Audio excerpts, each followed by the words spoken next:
కోటీశ్వర్లవ్వాలనే కలను నెరవేర్చుకోండి. వెంటనే జేకేఆర్ గురువు గారికి కాల్ చేసి అపాయింట్మెంట్ తీసుకోండి. నమస్తే రమగారు. నమస్తే జీ. రమగారు, కొంతమంది అన్నీ ఉంటాయండి, ఏదో బాధ, ఎందుకు వాళ్ళు బాధపడుతూ ఉంటారో తెలీదు, ఎక్కడ ఇబ్బంది పడుతుంటారో తెలీదు.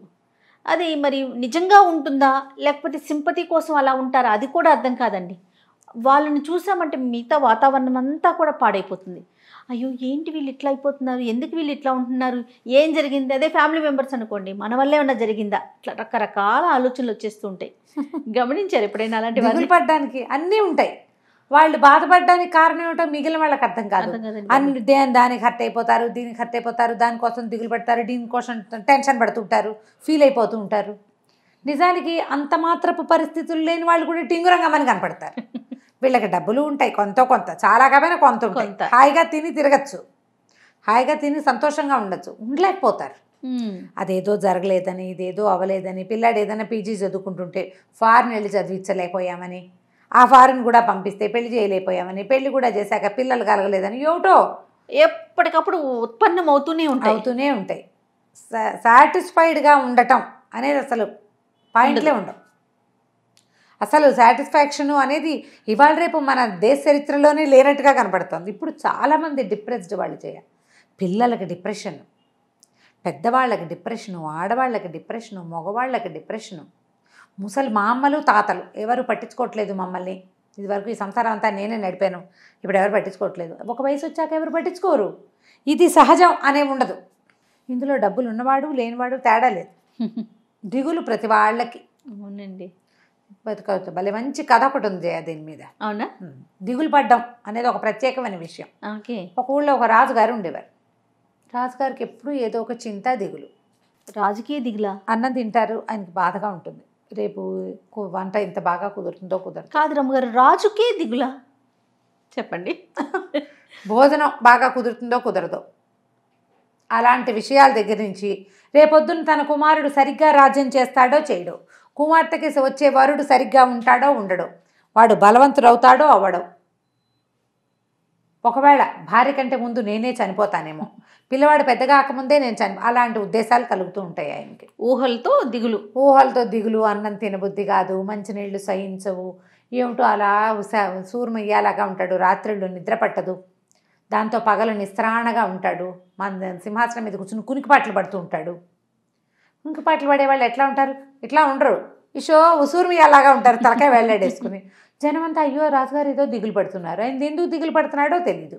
మా నాన్న నేను చిన్నతనంలో ఉండగానే పోయాడు, నేను కూడా అలాగే నా కొడుకు చిన్నతనంలోనే పోతానేమో. ఇట్లా దిగులు దిగులు దిగులు. ఎన్ని మందులు వాడినా ఆయనకి అన్నేచ్ఛ రావట్లేదు, ఆ దాహం తీరదు, నీళ్ళే తాగుతూ ఉంటాడు ఎంతసేపు. ఆహారం ఏమి ఎక్కుతుంది? నీళ్లు తెగ తాగేసేవాడికి ఆహారం ఎక్కదు, దాంతో అన్నేచ్ఛ లేదు, దాంతో నీరసం, దాంతో నిద్ర పట్టదు, దాంతో దిగులు, దాంతో డిప్రెషను. ఈయన డిప్రెషను ఆ స్థానంలో ఉన్న వాళ్ళందరికీ, ఆయన ఉసూర్మి అలా కూర్చుంటే మిగిలిన వాళ్ళు టింగు రంగామని ఎలా ఎగురుతారు? రాజకీయ దిగులుంటే. ఇక అట్లా ఉండి సరే రకరకాల వైద్యుల్ని పిలిపించారు. వాళ్ళు వచ్చిన వాళ్ళు ప్రతి వాళ్ళు సరే. ఆయన ఒకరోజు ఒక వైద్యుడు, నేను కొంచెం మంచి రంగమార్తాండ వైద్యుడు, చాలా గొప్పవాడు అనమాట ఆయన కూర్చుని బాగా 4-5 రోజుల పాటు రాజుని మాట్లాడిచ్చాడు. ఈ మాటల సందర్భంలో రాజుకి ఇట్లా భవిష్యత్తు పట్ల దిగులు, రేపెట్లా అన్న భయం, ఆ రేపు మీద భయంతో ఇవాళ బతకట్లేదు ఆయన హాయిగా. ఇది అర్థమైంది. అప్పుడు ఈయన ఏమన్నాడంటే, కాదండి రాజుగారు, చాలా అత్యద్భుతమైన ఒక మహావైద్యం ఒకటి ఉంది, మా ముత్తాత గారు మీ ముత్తాత గారికి చేశారు. ఏమీ లేదు, చీకు చింత లేనివాడు ఎవడైనా ఒక వ్యక్తిని పట్టుకుని వాడి దగ్గర నుంచి ఒక జత దుస్తులు సంపాదించి వేసుకున్నారా, మీ మొత్తం చింతంతా పోతుంది. నాకు ఈ దిగులు ఎలా పోతుంది అని అడుగుతున్నాడు ఆయన. వాడిది ఒక్క జత బట్టలు సంపాదించండి, మీకు తీరిపోతుంది. ఆయన కానీ రాజుగారు, ఓహో ఈ దిగులు తీరిపోయేందుకు ఇది నేనే పోగొట్టుకోవాలనుకోవటంలా, ఆయన దానికి ఒక వైద్యం కావాలి, డిప్రెషన్కి డాక్టర్ దగ్గరికి వెళ్ళినట్టు. నాకు డిప్రెషన్ అండి, డిప్రెషన్కి మందులు వాడుతున్నామని చెప్తున్నారా అందరూ? అవునవును. మన డిప్రెషన్కి మన వైద్యం మన మనసులో ఉంది, మనం దాని మాట వినం అసలు. బయట నుంచి దానికి ఇప్పుడు డిప్రెషన్ అనేది ఎక్కడొస్తుంది? బ్రెయిన్, మనసులో. అవును, దానికి మందు కూడా మనసులోనే ఉంటుంది. అంత ఆలోచించలేకపోతారు ఆ డిప్రెషన్లో. అట్లా వెంటనే ఈయన ఏం చేశాడు, మొత్తం సైనికులకి అందరికీ చెప్పాడు, అస్సలు దిగులు చీకు చింత లేని కుటుంబాలు పట్టుకోండి, వాళ్ళ దగ్గర నుంచి ఒక జత బట్టలు పట్టుకునండి అని శభాష్. మొత్తం రాజ్యం అంతా గాలించారు. ఎవరిని అడిగినా ప్రతి వాళ్ళకి ఏదో దిగులు ఉంటుంది. మా నాన్న పోయారు, మా అమ్మ పోయింది, నా కుమారుడు పోయాడు, నా పిల్లలు పైకి రావట్లేదు, నాకు డబ్బులు లేవు, నా పిల్లాడికి చదువు లేదు, పిల్లకి పెళ్ళైంది కాపురానికి వెళ్ళలేదు, పెళ్ళైన పిల్లకి ఇంకా పిల్లలు పుట్టలేదు, నాకు మనవాళ్ళు కలగలేదు, లేదా మా అబ్బాయి తాగుబోతో తిరిగిపోతో వెతవో ఏదో, లేదా మా నాన్నే తాగుబోతో తిరిగిపోతో, మా ఆవిడ గయ్యాలి, మా అత్తగారు మంచిది కాదు, పొట్టాడుతుంది, నాకు ఇల్లు లేదు, నాకు డబ్బులు లేవు, నాకు ఉద్యోగంలో ఇది లేదు, ఎన్నున్నాయి విజయ దిగులు పడ్డానికి విషయాలు నానా రకాలు. ఎన్నో. ఎవరిని అడిగినా ప్రతి వాడికి దిగులు. వెతికారు వెతికారు వెతికారు వెతికారు వెతికారు చివరికి ఒకరోజు ఒక చెట్టు కింద కూర్చున్న ఒకడు వీళ్ళకి కనపడ్డాడు. వాడు హాయిగా ఉన్నాడు, అన్నిటికీ నవ్వుతాడు. ఏదైనా దిగులు ఉందంటే దిగులా, ఎందుకు దిగులు అన్నాడు. అనేసరికి అమ్మ దొరికాడురా, వీడు బ్రహ్మాండ నాయకుడు, మనకి వీడే కావాలి అని ఆయన పట్టుకున్నారు. బాబు పద రాజుగారి దగ్గరికి వెళ్దాం అన్నాడు. అనేసరికల్లా సరే తీసుకుపోయారు. ప్రపంచంలో మన ఊళ్ళో, ప్రపంచం అంతా పెద్దది కాదు, మన ఊరు, మన రాజ్యంలో అస్సలు దిగులు లేదు చీకు చింత లేదు అని చెప్పిన ఏకైక ప్రాణి ఇదే అని నుంచోబెట్టారు. రాజుగారు ఆశ్చర్యపోయాడు, పైకి కిందకి చూశాడు.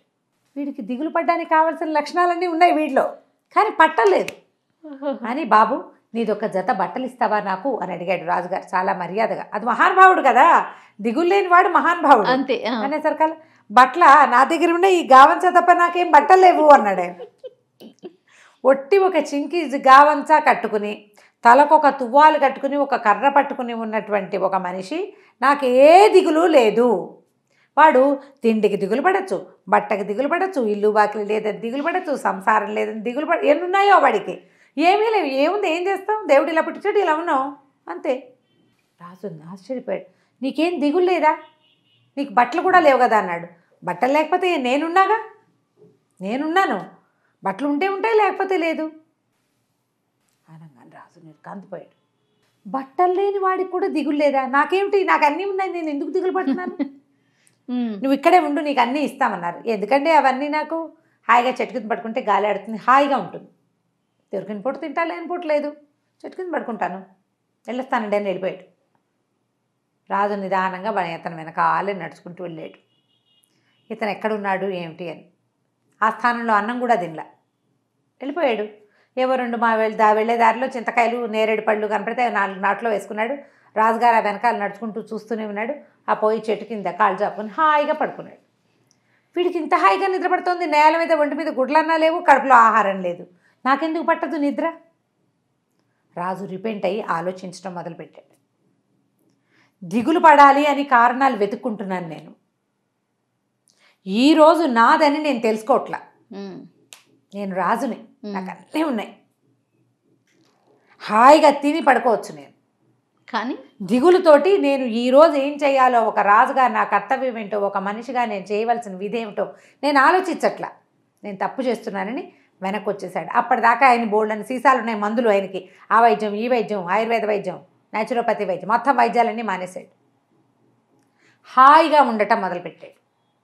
రాజ్యంలో అందరూ హాయిగానే ఉన్నారు. ఆ తర్వాత ఇక ఏ ఇబ్బంది లేదు. ప్రధానంగా వ్యక్తులు తెలుసుకోవాల్సిన నీతి ఏంటంటే, ఇందులో నువ్వు దిగులు పడుతూ ఉంటే ఆ దిగులు నిన్నింకా లాగి లాగి కుంగి కునారిల్లిపోయేలాగా చేస్తుంది.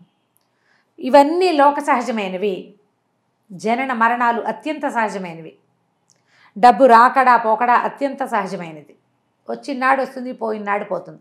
మనిషిగా నా క్రియ నేను చేస్తాను, నా పని నేను చేస్తా, దిగులు పడుతూ కూర్చుంటే ఎట్లా కుదురుతుంది అని భావిస్తే ఏది ఉండదు. కాబట్టి దిగులు బాధలు వాటిని జయించండి.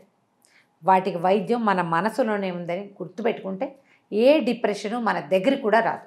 అంతా భలే ఉంది రమ్మగారు, ఎంత బాగుందో నిజంగా అండి. చాలా చాలా వరకు చూస్తూ ఉంటాం ఇలాంటి కేసెస్, అన్నీ ఉంటాయి. ఏమిటో బాధపడతారు వాళ్ళు, ఎందుకు బాధపడతారో తెలీదు.